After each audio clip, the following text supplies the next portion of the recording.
What's going on, Badger fans? Welcome to Locked On Badgers live show today. It's here. Spring football is here.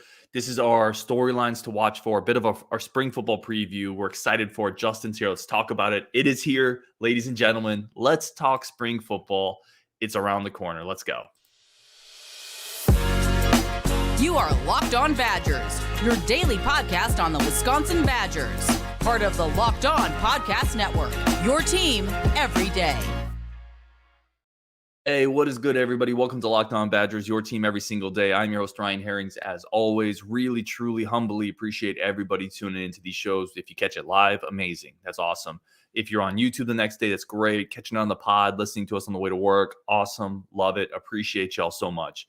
Today's episode is brought to you by FanDuel, official sportsbook of Locked On. Make every moment more. Visit FanDuel.com/LockedOn today to get started. And let's go. Let's bring Justin on, and let's talk spring football. Now, we've been talking around the subject, but this is our kind of official storylines we're excited about, what we're eager to see. We're going to kick it off with offensive storylines, a few things that we're really excited to see this year. I'm going to start because this is something Justin and I talked about before the show. We both have this on our list. It's quarterbacks, but it's more specifically, who do we think the number 2 is? I think everybody's easy to say Tanner Mordecai. We're also excited to see Tanner Mordecai. But I'm fascinated to see what Evers looks like, what Locke looks like. These are both 4-star quarterbacks, Justin. It's incredible. And how close they are. Like, I want to find out, is Evers doing some things that close that gap between him and Mordecai? Is Locke throwing darts all over the field that makes it seem tighter? And Mordecai wins out because of his experience over these two. Because I think, like, the most physically talented quarterback in that room is Evers. I think we'd all agree with that. I mean, guy's got a cannon for an arm, and he's running with the wide receivers in camp. So, I mean, that tells you what type of explosiveness he has. Yep, the tallest of them as well. I think he's 6'3"-ish, 6'3" and a half. So he's the only biggest knock you have on him is you'd like to see probably 20 more pounds on him. Yep.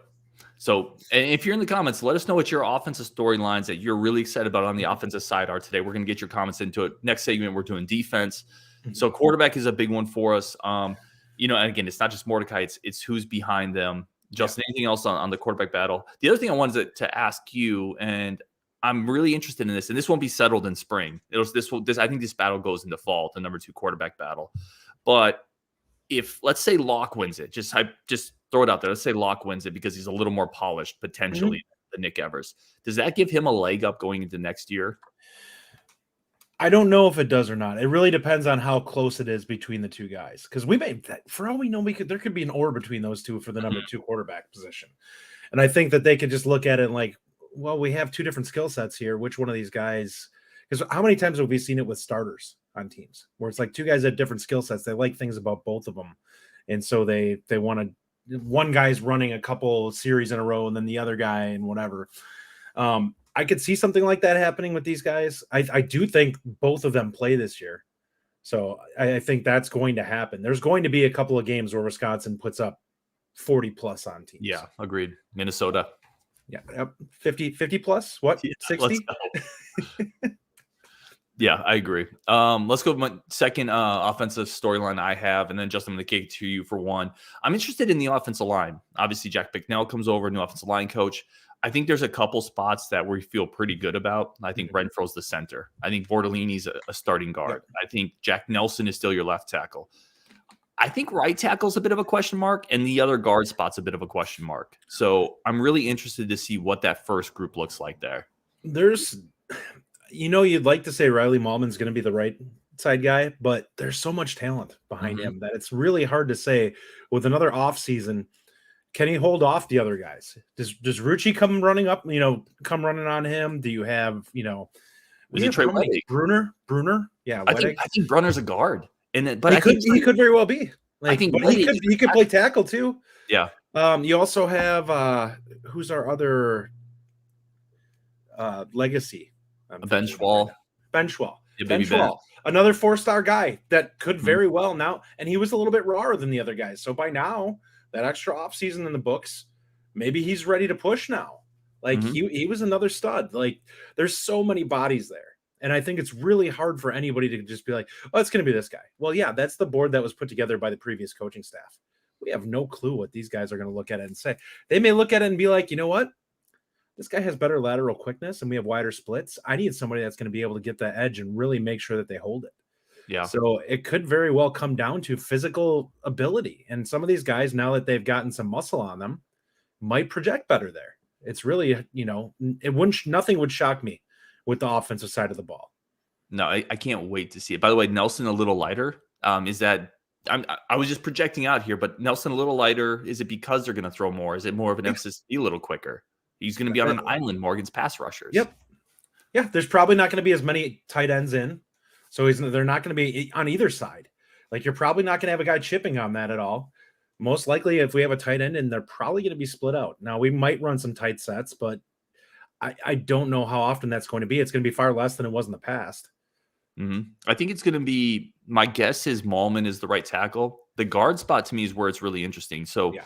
I think it's between three dudes. I think it's Joe Huber, who came over with the staff. They really like him. I talked to Brady Collins, said he's kind of an animal experience. I think they really like him. They brought him here for a reason. It's Joe Bruner, who I think is a young star, quite frankly. And it's Furtney coming back with the experienced guy who's played a lot of ball. I think it's between those three, and I don't have a clue. Like, I would love to be here, sit here and say, it's going to be this guy. I'd be blowing smoke. I don't want to do that. I don't have a clue, man, who that next guard is. Yeah, for whatever reason, it feels like it's going to be Huber to me. And there's no insight that I have on it that says that that's going to be the case, other than the coaching staff is familiar with him. But the offensive coaching staff isn't. Like, Bicknell, he doesn't know him. Mm-hmm. Basically, he'd be going off the word of, Fickell saying, I really like this guy at the spot. Now, that does, who knows what that means. But they didn't have these guys on the roster at Cincinnati. Bruner could be a guy they look at and they're like, oh my God, this guy's a monster. Furtney too. Like, Furtney was a borderline 4-star when he came in. So, I mean, you have guys that have talent. It's going to be really interesting to see how big of a difference does it make with the offensive switch in terms of how the offensive line as a whole looks, as well as how much different does it look with the box lightening a little bit, where these guys don't have to worry about, constant linebackers run blitzing and stuff like that against us. Yeah, that's a good point. Let's kick it over to you now. What's an offensive storyline coming out of spring, coming into spring, you're really excited for? Oh, that's the wide receiver room.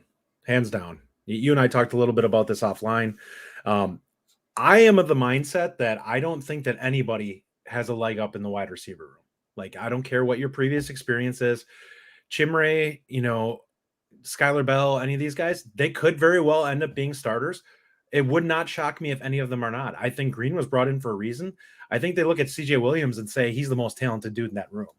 Like, from a physical talent standpoint, there's a reason he was a top 75 target in 247. So you have a guy who, I see Tretch down there, P. But don't worry, I haven't forgotten about him, but he's not here in the spring. I would love to talk about him, but I can't go there yet. It's got to be fall. But Will Pauling is a guy very much like him who I think projects in this type of offense very well, because when you're creating space, those little quick dudes that can run across the middle, that's exactly the type of guy that's going to absolutely terrorize a defense. You got linebackers trying to close off the zones so that guys can't get deep and find holes, and you have suddenly a guy that they can't stay with, dragging across the middle, breaking off 15, 20-yard passes because there's nobody that can hang with them. Yeah, the interesting thing for me here, first of all, really quickly on your point with Pauling's going to play this year. I'd be stunned if he didn't. Brady Collins, if you guys missed my interview with Brady Collins, I asked him who's the fastest receiver DB. The first guy he said was Will Pauling. Like, it showed it. Like the speed rankings that he came out with, Will Pauling was basically at the top every single time. He said that dude can move, like straight fly. So, and I heard you break it down where he said it's 20, 25 yards that these guys are running for that. That type of speed in a 20-yard range is exceptional. Yeah. Most of these guys hitting 20 to 22, 23 miles an hour, they're doing that when they're hitting roughly about 40 yards downfield. When your body's fully reached its peak velocity, not, when you're still ramping up in the first 20 yards. Yeah, and I agree with you on the receiver thing. That's my other storyline here that I'm really excited about, because I think there's kind of this tier one, right? Of it's Pauling, I think, is in that tier. I think Bryson Green, CJ Williams, DK, I think I think Juice Bell is in that group. And Lewis is probably hanging around the periphery on that too. Is on that group too. I think that's your tier 1. Yep. And then you have your tier 2 of like the Marcus Allens, the Vinny Anthonys, the Quincy Burrows. But legitimately, I like most of those guys in the tier 2 as well. Yeah. That's what's crazy. Nothing would shock me to see some of those guys crash the party at the top group. Agreed. Like Quincy Burrows, for all we know, he could be the most athletic guy out of the entire room. I don't know. Like they're clearly things they liked at him at Cincinnati when they brought him in, and he was just young. Like it's the same thing with CJ Williams. Anybody that dogs on him that doesn't think he's a blue chip wide receiver prospect anymore because of the room that he was in at USC, you're nuts. Like that you had a guy who won the Blitnikoff and a couple other dudes who are going to be playing picked probably in the first couple of rounds of the NFL draft that were ahead of him. Justin, I want your take on Tyler Romaine has a comment here. And Tyler, thank you for the comment. Chimere is receiver 1 this year. I want you to hold off. We're going to get to that after the break. I want your take on Chimere as the alpha dog there. We have to take a quick break. Then we're going to get into your comments and then defensive storylines that we're interested about, plus a couple make or break players and our impact newcomers that we're most excited about. Lots to talk about on today's show. We're getting to Tyler, your comment next after this quick break from our friends of the show over at FanDuel. I talk about them a lot. Because, listen, I bet on my teams a lot, and I lose a lot of money on my teams, actually, because I bet with my heart, not with my head. But I have fun with it. Do it responsibly. Listen, FanDuel is your number 1 sports book, America's number 1 sports book. Tournaments heating up. NBA playoffs are coming up, and it's a great time to sign up as a new customer. Get your no-sweat first bet up to $1,000. That's bonus bets back if your first bet doesn't win. Just download the free FanDuel Sportsbook app, safe, secure, super easy to use. You can bet on everything basketball, money line, point scores, three-pointers drained, and combine them all.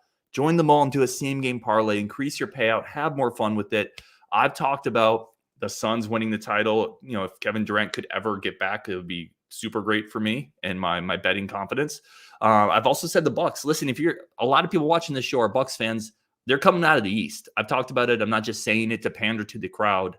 I think they have the deepest, toughest, best team, plus the best player in the East. So I think they're coming out of the East. I would put some money on that. If you want a sneaky pick, I've talked about Dallas plus 1,200. If Luka and Kyrie can get healthy, listen, plus 1,200 is pretty good odds if you're betting along with Luka. He's going to get 47 free throws a game in the playoffs. We all know this.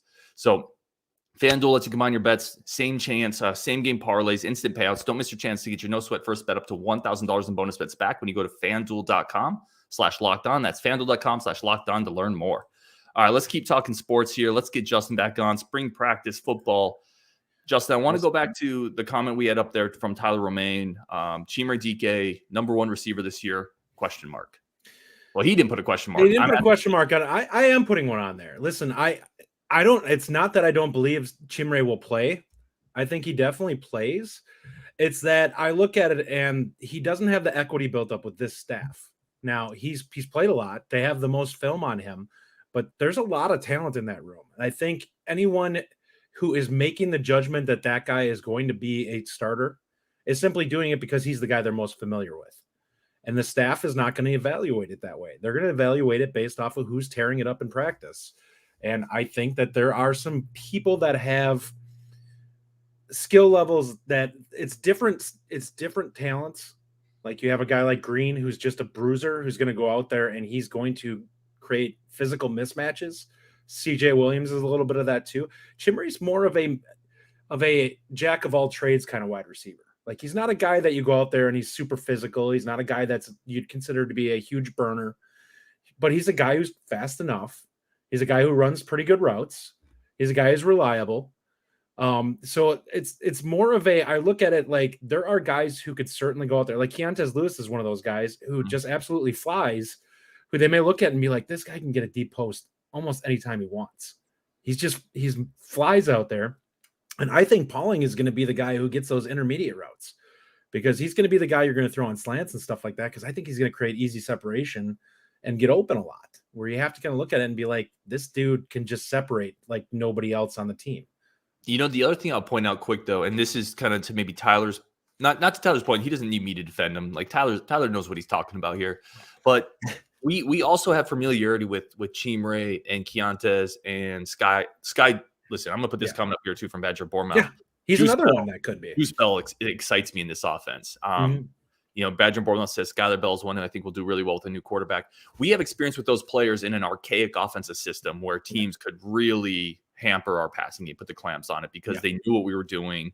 I think all those players are better fits to this. So we haven't. I don't think we've seen the best of DK, Bell, and Keontae's either. Yeah, I'm not bashing any of them. It's just a matter of the depth in that room, and I think there are some physical monsters that are in that room that are guys that potentially could, like Keontae or like CJ Williams was where he was at it for a reason in the recruiting levels. Green is a guy who reminds me so much of Quintez Cephas, the way he catches the ball, the way he has great balance and strength, that I look at it and I'm like, this is a guy that's going to be able to create some mismatches with his physicality. And there's we can't start everyone, but I do think what we're going to see is there's going to be a lot of balance in receivers. Like there's probably not going to be 1,000-yard receiver on this team because there's going to be too many guys that can go out there and go in a 4-wide receiver set that make this complicated, and there's going to be options all over the field for Mordecai to throw to. He's going to have a lot more talent on the field than what he had at SMU. Yep. He had an NFL receiver at SMU, but behind that, he did not have the depth of weapons that Wisconsin's going to put on the field this year. Ethan Tyberg, I agree with this. Actually, when Green came on board, I said, that's my bet to be the best receiver on this roster this year. Yeah, and I think so too. I could see him getting 50, 60 catches and almost 900 yards. He's really good. Yes. Ethan Tyberg says, I think Green is receiver 1, 100%. I agree with that. Let's talk defensive storylines, and then I want to loop back to the comment section. Yeah, so, of course. I'm going to kick it to you. I started last time with offensive. Let's kick it to you. What's a defensive storyline you're really interested in this offseason? Where are some of these guys going to play? I don't know if this staff has cared as much about putting a position label on guys coming into the spring. The last staff liked to give us a heads up based off the roster where guys were going to play. I don't think that this staff has put a lot of thought into it other than the new guys or guys that are at a position that really doesn't exist anymore. Like Nowakowski, he's been transitioned to tight end because there's not really a fullback in this offense anymore. And they view it as that's kind of their utility position. So he's probably going to do some fullback things, but it's going to be effectively called a tight end. So the way I look at it is we have guys like Bowlers, who is 270, who I think you and I both agree he is not going to be dropping into coverage anymore at 270. But I think he could be an absolute monster off the edge at 270 with his level of physical tools and his burst and the strength that he probably has now. Varner's another guy that I'm really looking forward to see. The defensive line, I think, could shake out to be better than we're expecting. So you're looking for new spots, new players, new positions. I think that's going to be exciting. I'm going to zoom in. So I think your look is really good. I think it's kind of a big picture look, which we're all excited to see. I'm going to go super microscopic and focus on one spot. And people probably already know what I'm going, nose tackle. I really want to see – I think I have a good feel for what Gio Paez is. I want to see what Curtis Neal is. I want to see – if they have somebody else in that rotation, potentially, if they've moved maybe a defensive end over there. We've talked about that potentially. That's a question mark. Benton's gone. Who's going to man the middle, especially when you play in Iowa, when you play a physical smash mouth team? I'm really interested to see what Curtis Neal looks like. I agree with that. I would like to see Jamal be out there, but I don't think that he's going to be quite up to snuff on that yet. Like even Benton at times got pushed around a little bit as a freshman. Like it's asking a lot for a guy to go out there and be physical, especially in a game like an Iowa game. Gio, I think, is a guy who I think will honestly play pretty well, other than he's not going to be as disruptive. Like if anyone that's expecting that, that's not going to happen. I do think that he will project well against the run.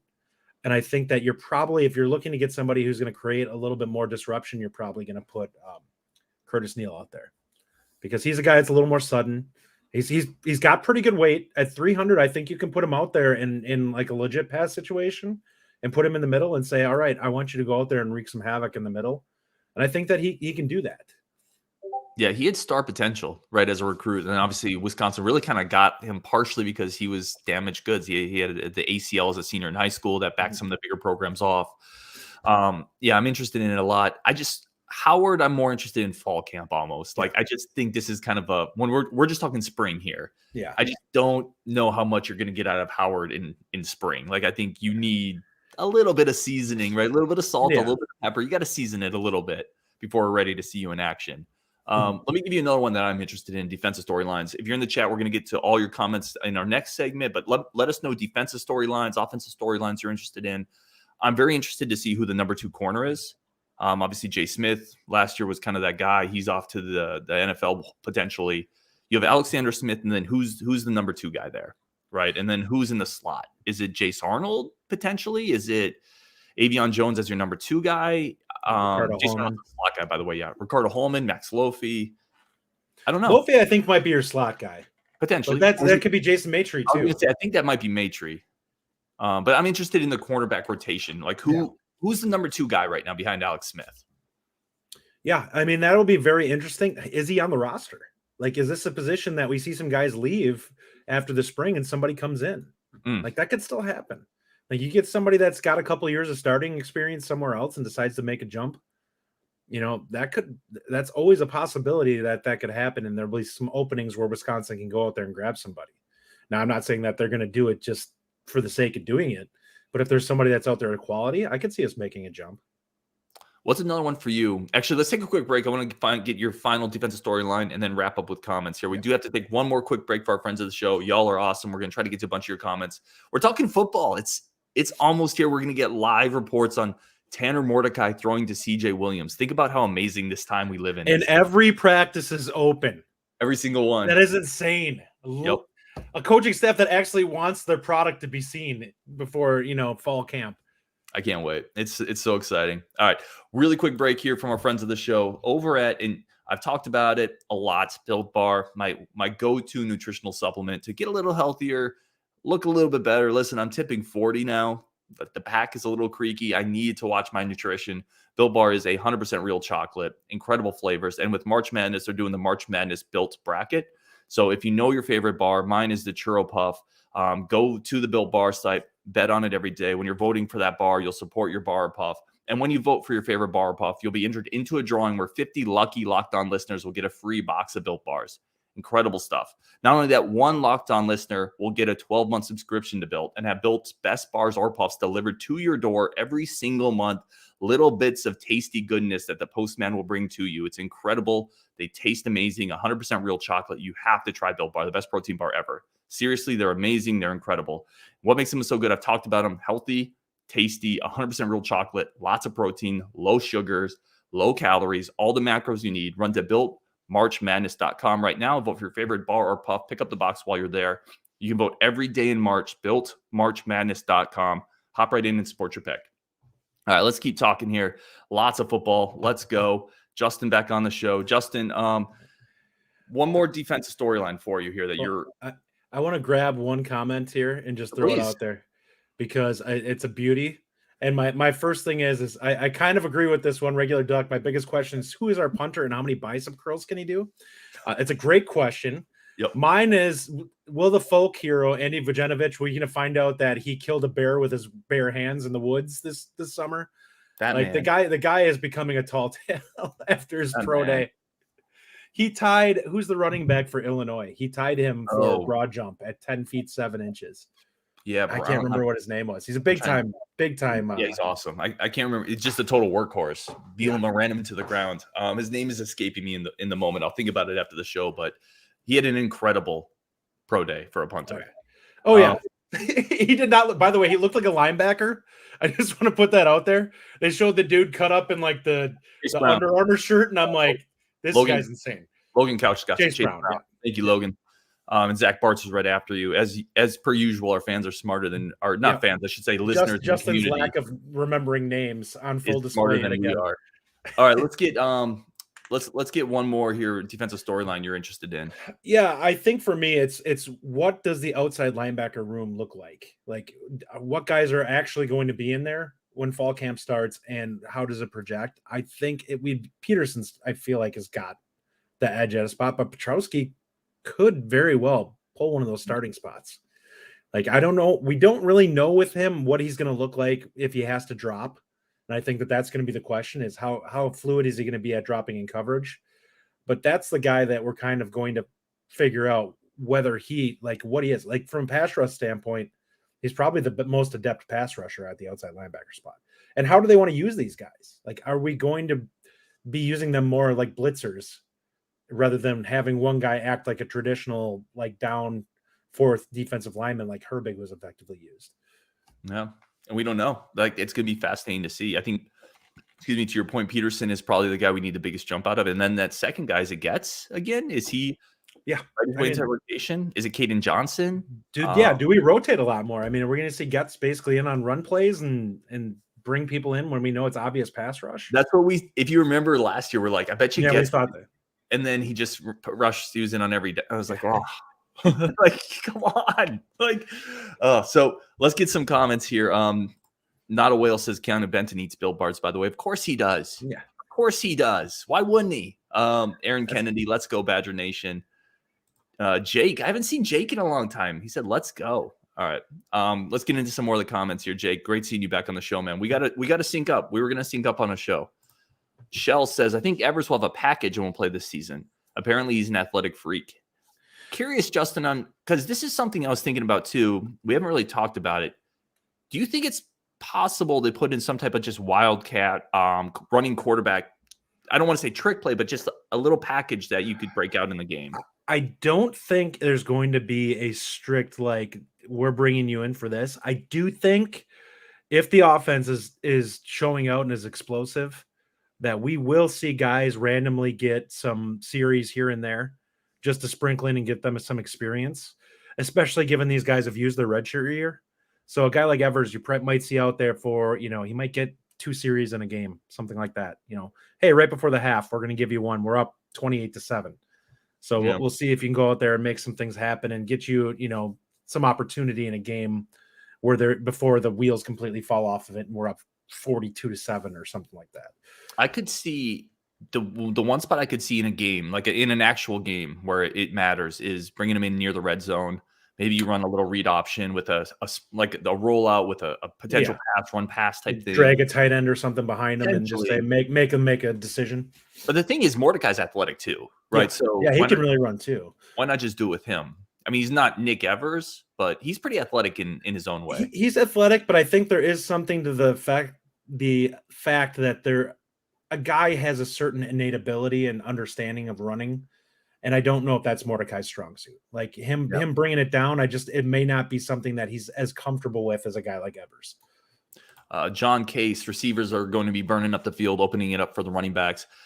Yeah, it's going to make this running game so much more explosive. Like, we may not put up the yardage, but it's going to be much tougher to tell when it's coming. Right. Yeah. Everything's going to be easier, right? That's the whole point of this. Like, you can now have this deep threat, this vertical threat, this passing threat. I think Braylon Allen's just going to have a monster year. I think he's going to absolutely feast. He's 5 pounds stronger, but he's also faster, according to him and Brady Collins, essentially. So I'm telling you, I can't wait. I think he's going to end up with like 1,300 yards, but I think it's going to be on a healthy 6.5, close to 7 yards a carry. Like, I think he's going to be really explosive, and I think he's going to do it without getting as banged up now. Logan Couch, bringing up old wounds for me. Only if Isaac Guerrero didn't transfer. Yeah, how do you think Brady would feel if he had that guy in the strength and conditioning program? Oh, I love me some Isaac Guerrero, man. Yeah. He went to Louisville, right? Yeah. Yeah. God. I'm going to be cheering. Think of him hitting a seam in this offense with only a 6-man box. Talk about a guy that can outrun angles. I will never forgive Paul Christ and Bobby Ingram for what they did to my man. Evan Gabriel says, no disrespect to players like Jack Dunn, but that era of that type of receiver is over. Oh, that'll never happen again. This staff would look at it as a complete failure, and that's nothing against Jack Dunn. It's just that they would I get the strong feeling they'd rather take a risk with talent than put out there a guy who may pass block better or whatever. Yeah. Now, I'm not saying that wide receivers weren't making mistakes in practice. I don't know for sure, but there was a definite physical difference between what Jack Dunn could bring in some of the other guys. Logan Couch, I'm intrigued in Bowlers and Varner. Varner's a guy we didn't really talk about a ton. I think he very potentially is a starter at the defensive end spot. Oh, he very well could be. I believe he's up to 278 now. 270. He put about 13 pounds on. Yeah. Like that. So he bulked up good. Now the question with him is going to be, is that good weight for him? Based off the way Brady's talking, what they seem to do with these guys, it lets me believe that he probably is not overdoing it, and they just are, wringing every last bit of potential out of his body. So I feel pretty good about that. He was a guy that was explosive already. He very well could be out there. Heck, it could be, maybe it's Bowlers and him, but Thompson and them could very well show a lot more too. Like if they found ways to get some explosiveness out of those guys, you could have some guys out there that are going to be a little bit different than this year than what we've seen from them in the past. I think you have numbers at defensive end. We just don't know if we have answers, right? Yes. That's a good way of putting it. Yeah, we have numbers there. We have to find answers. John Case says safety room is exciting. They might be the biggest freaks. That's something that Brady Collins mentioned in the show. He said the safeties, and listen, nobody's going to know better than Brady Collins, right? And my experience, my limited experience, I don't know the guy, but I've been able to talk to him a couple times. My limited experience with Brady Collins is he absolutely does not blow smoke.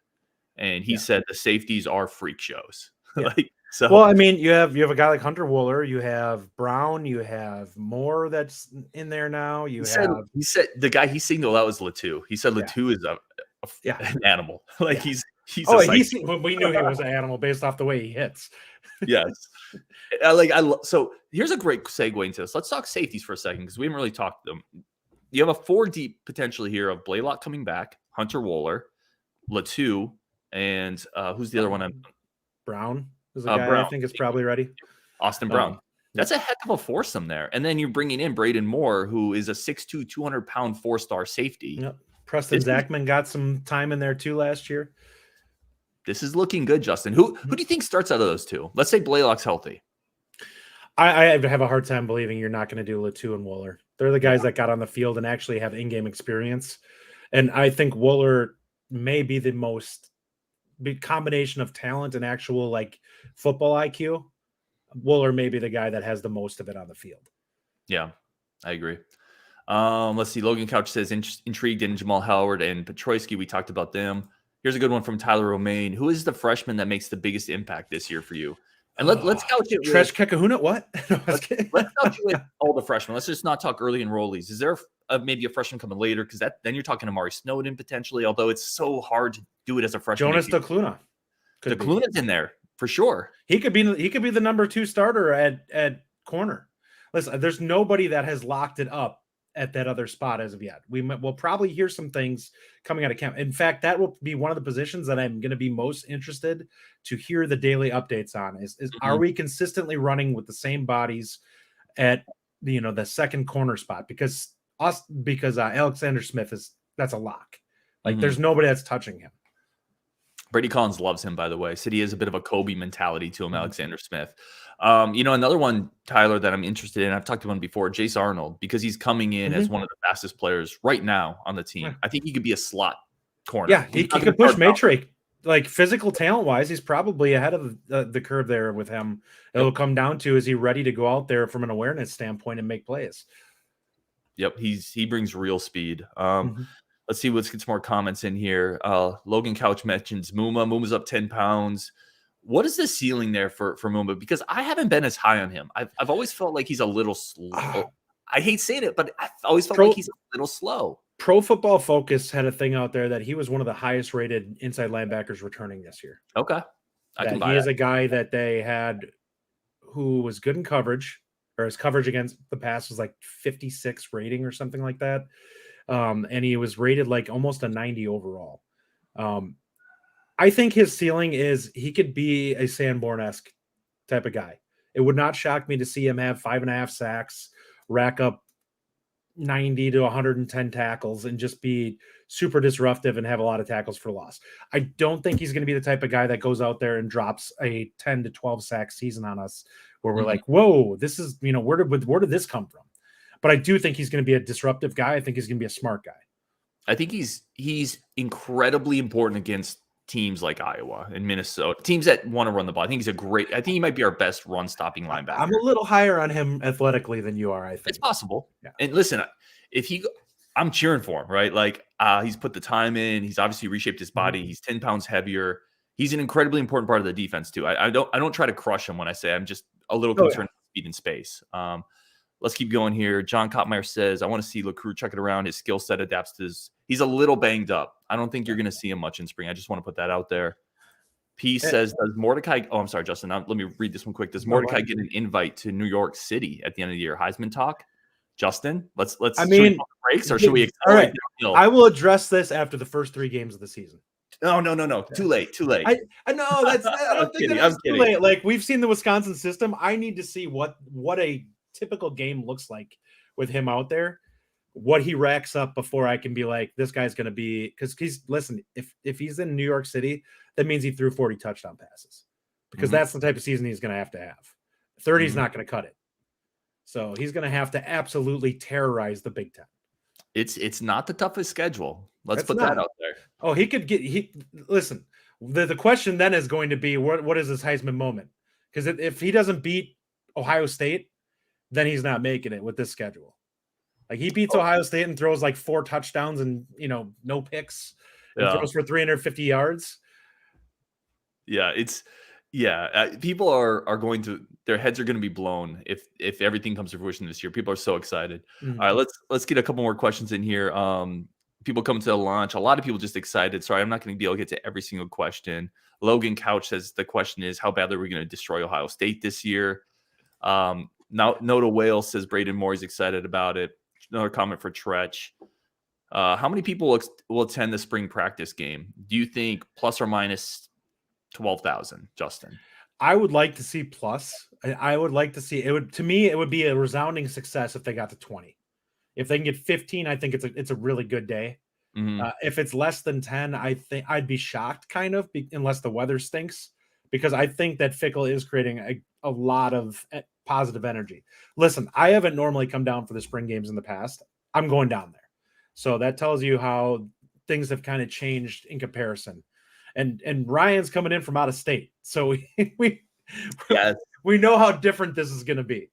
Yeah, I'm flying in, y'all. We're gonna do an event. We're gonna try to get people together. If you're a fan of the show, I'm still working details and logistics. Feel free to reach out if you have any questions. DM me, jump in the Discord. Start a GoFundMe for money to bail out Ryan and I. We're gonna tear up the town. It's gonna be amazing. But we're super excited for it. Here's a quick question here, Justin. What will be the attitude of fans if the Badgers go 6-6? Number one, I don't think that's a possibility, even based off the schedule. Like, Wisconsin's going to be more talented than probably 11 of the teams they play this year. I would be shocked. It would mean that there is legitimate issues with discipline and attitude and chemistry within everything. And that does not sound like what we've been hearing based off of how off-season has been going. Now, that could change with spring practice.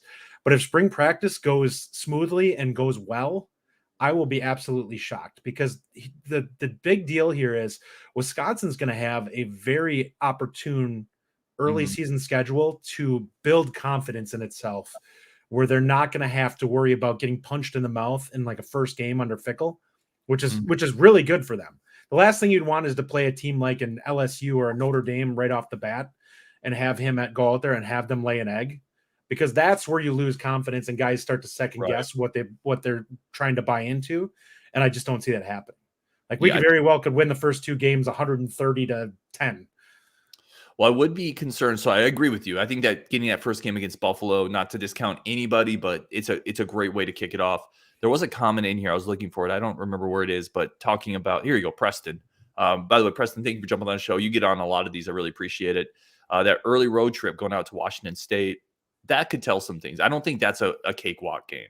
A road game early in the season, a team that, listen, they're going to be fine. Like, they were fine last year. It's not a terrible team is what I'm saying on the road early in the year. That's a tricky one. It is. I feel confident that one of the big deals about that game is that they did lose a bit defensively. And it was a very good defense last year, which is why they kind of held us down. But our offense also stank last year. Like, that was a big part of it. We lost that game because our offense stank. Oh, we got John, first-time comment. Let's go. Anytime I ever see someone say first-time comment, I always try to get him on the show. Thank you for tuning in, my friend. He's coming to the launch. He's bringing 6 friends who aren't fans. Time to convert them. 6 more people on the bandwagon. Start sending some of those Instagram videos from Fickell from spring lifting. Yep. That'll do it. Ethan says, where do we stand with Peyton Pierce? Not to be the guy who has teases, but tune into a show tomorrow or Saturday. It'll be tomorrow or Saturday. We're going to talk about Peyton Pierce on that one. All right, let's kind of wrap it up here.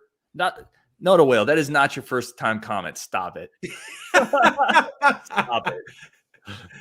Listen, I saw one earlier asking about churro being my favorite Built Bar flavor, and yes, the cinnamon churro is my favorite, mostly because it's cinnamony churro. I appreciate everybody so much. I just hit the mic. I apologize for whoever's ears popped there. I appreciate everybody so much. Thank you for tuning in. If you are live with us, amazing. If you're seeing on YouTube podcast, whatever, Justin, thank you so much as always. On Wisconsin, and tune in. A really good interview, John Garcia Jr., recruiting insider. We're talking Peyton Pierce plus a few other things tomorrow, so tune in for that as well. Spring football here, Justin. Sounds good. I'm ready. Let's do this. Let's go. On Wisconsin.